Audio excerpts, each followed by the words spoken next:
बड़ी खबर उत्तर प्रदेश से आ रही है। उत्तर प्रदेश के सिद्धार्थनगर में अवैध निर्माण के खिलाफ एक बार फिर प्रशासन का बुलडोजर चला है। डुमरियागंज में 105 साल पुराने फागू शाह के मजार को बुलडोजर चलाकर जमींदोज कर दिया गया। कोई गड़बड़ी ना हो इसके लिए इस दौरान मौके पर बड़ी संख्या में पुलिस के अधिकारी भी मौजूद थे। प्रशासन का दावा है कि ये मजार चारागाह की जमीन पर अवैध तरीके से बनाई गई थी। डुमरियागंज के पूर्व बीजेपी विधायक राघवेंद्र सिंह ने इस मजार को लेकर प्रशासन से शिकायत की, जिसको संज्ञान में लेते हुए कार्रवाई की गई। फागू शाह बाबा की मजार 105 साल पुरानी बताई जा रही है, जहां हर गुरुवार को भव्य मेले का आयोजन होता था। वहां पर 105 साल का पुराना एक मजार है और सरकारी जमीन पर स्थापित है, पशुशर का जमीन पर स्थापित है। इसी संबंध में पहले से विवाद हुआ है। उस विवाद के तहत प्रशासन उस विवाद का सुलझाने के लिए 144 सीआरपी के तहत कार्रवाई की। 5 बजे के करीब पीएससी कंपनी और बल लगभग 5 थाना का पुलिस फोर्स का उपस्थिति में बल का प्रयोग करते हुए हम लोगों ने कब्जा मुक्त कराया।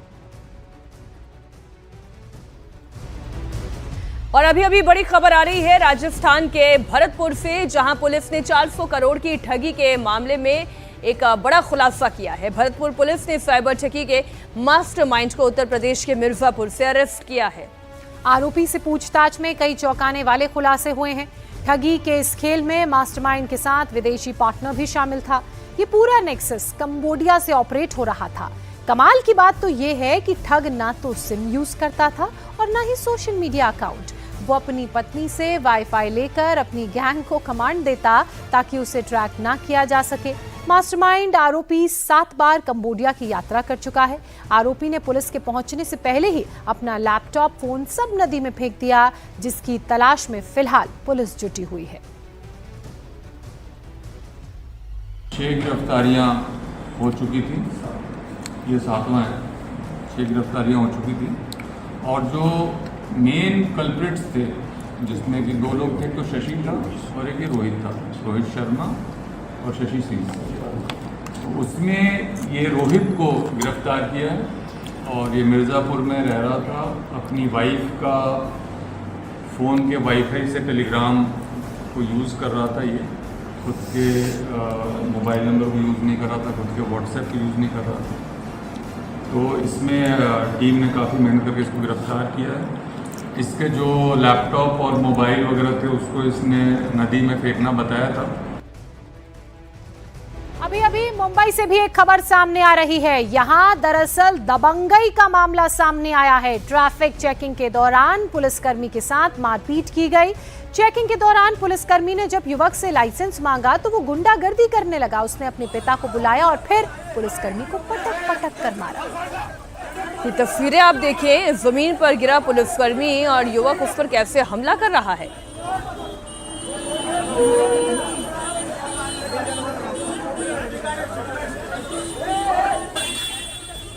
दिल्ली के शालीमार बाग और शाहदरा में अवैध तरीके से बनी झुग्गियों को ध्वस्त किया जाएगा। दिल्ली सरकार ने नोटिस जारी करते हुए 15 दिन का अल्टीमेटम भी जारी कर दिया है। 15 दिन बाद झुग्गियों को तोड़ दिया जाएगा। रेलवे लाइन के किनारे बसी झुग्गियों पर मकानों को खाली करने के नोटिस चिपकाए गए हैं। सैकड़ों परिवारों को आशियाना उजड़ने का खतरा अब सताने लगा है। आपको बता दें कि इससे पहले भी सरकार ने दिल्ली के कई इलाकों में अतिक्रमण के खिलाफ अभियान चलाते हुए अवैध तरीके से बनी झुग्गियों को तोड़ा है और एक बार फिर से कब्जाधारियों पर सरकार कार्रवाई करने जा रही है। तो आम आदमी पार्टी ने दिल्ली सरकार पर गरीबों के साथ विश्वासघात करने का और चुनावी वादे से मुकरने का आरोप लगाया है। दिल्ली के शालीमार बाग इलाके में कई दशकों से बनी इंदिरा कॉलोनी पर भी लटकी है अब डेमोलिशन की तलवार। रेलवे लाइन के किनारे बसी हुई झुग्गियों पर चिपकाए गए हैं अब ये नोटिस। तो वजीरपुर में 26 ऐसी बस्तियां हैं, कालकाजी में 17 ऐसी बस्तियां हैं जहां पर ये नोटिस चिपकाए गए हैं। नई दिल्ली में ऐसी 20 अवैध बस्तियां हैं जिनके ऊपर एक खतरा मंडरा रहा है। तो आपको बता रहे हैं तुगलकाबाद में 82 ऐसी बस्तियां हैं, मोती नगर में 34 ऐसी बस्तियां हैं जो अवैध हैं और शालीमार बाग और शाहदरा में 15 दिन में ये अवैध बस्तियों को खाली करने का आदेश दिया गया है। जैसे ही भारतीय जनता पार्टी की 4 इंजन की सरकार आई है तो एक के बाद एक गरीबों के घर पे बुलडोजर चलाने की कार्रवाई शुरू की जा रही है। मैं भारतीय जनता पार्टी को ये बताना चाहती हूं कि गरीबों की ताकत को कम मत समझो। जो गरीब हैं उनकी मेहनत से दिल्ली चलती है।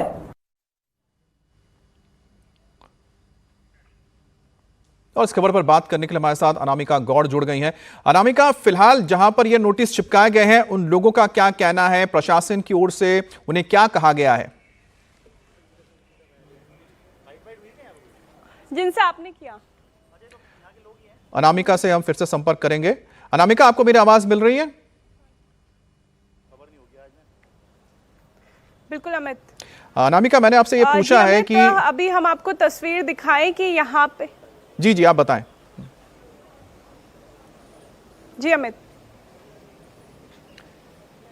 जी अमित, देखिए हम आपको तस्वीरों में दिखाएं तो 1000 से ज़्यादा यहाँ पे झुग्गियाँ हैं जिनमें कम से कम 2 से 2500 परिवार रहते हैं। ये पहली बार है कि इन लोगों को इस तरीके का नोटिस मिला है। इससे पहले इन लोगों को कोई जानकारी नहीं थी कि इस तरीके से यहाँ पे बुलडोज़र एक्शन हो सकता है। रेलवे ने यहाँ पे नोटिस चस्पा किया है। रेलवे का कहना है कि ये रेलवे की ज़मीन पर बनाई गई झुग्गियाँ हैं और इसके कारण सुरक्षा कारणों का हवाला देते हुए अब इन झुग्गियों को यहाँ से हटाया जा रहा है, तोड़ा जाएगा। 15 दिन का नोटिस दिया गया है। लोगों का कहना है कि उनके पास आधार कार्ड है, वोटर कार्ड है, उन्होंने इस दिल्ली विधानसभा चुनाव में भाग भी लिया था। मुख्यमंत्री की ये कॉन्स्टिट्यूएंसी है। सीएम रेखा गुप्ता यहाँ पे आई थी, वो इन्हें वादा करके गई थी कि इनकी झुग्गियों को कुछ नहीं होगा। लोगों का कहना है कि अगर यहाँ से झुग्गियाँ हटाई जा रही हैं तो उन्हें कोई विकल्प दिया जाए, उन्हें कहीं और शिफ्ट किया जाए। दूसरी तस्वीर हम आपको दिखा दें अमित की कुछ ही दूरी पे यहाँ पे रेलवे की पटरियाँ आपको नज़र आ रही होंगी। वॉकिंग डिस्टेंस है, 60 से 70 मीटर का ये डिस्टेंस है और केवल इतनी ही दूरी पर यहाँ पे इन झुग्गियों को बनाया गया है। जब बरसात होती है तो पूरे इस इलाके में पानी भरता है और पानी ट्रैक पर चला जाता है, जिसके कारण ट्रैक वॉश आउट होने का खतरा होता है, यानी कोई भी बड़ा रेलवे हादसा हो सकता है। लेकिन ये झुग्गियाँ यहाँ पे रातों रात नहीं बनी है, 40-50 साल पुरानी झुग्गियाँ हैं। इससे पहले रेलवे ने कोई संज्ञान क्यों नहीं लिया, क्यों इन लोगों को चेतावनी नहीं दी गई? आप देखें कि कितनी बड़ी बड़ी यहाँ पे झुग्गियों के नाम पे आप देखेंगे कि लंबे लंबे घर, 2 से 3 मंजिल की झुग्गियाँ यहाँ पे बनाई गई है। सभी सुविधाएं हैं, पानी की टंकी है, डिश लगाई गई है, इलेक्ट्रिसिटी सप्लाई यहाँ पे होती है, बकायदा बिजली का बिल लोग यहाँ पे भरते हैं। यानी अब इन लोगों के ऊपर बुलडोजर की कार्रवाई का खतरा मंडाने लगा है क्योंकि नोटिस चिपका दिया गया है रेलवे विभाग की ओर से।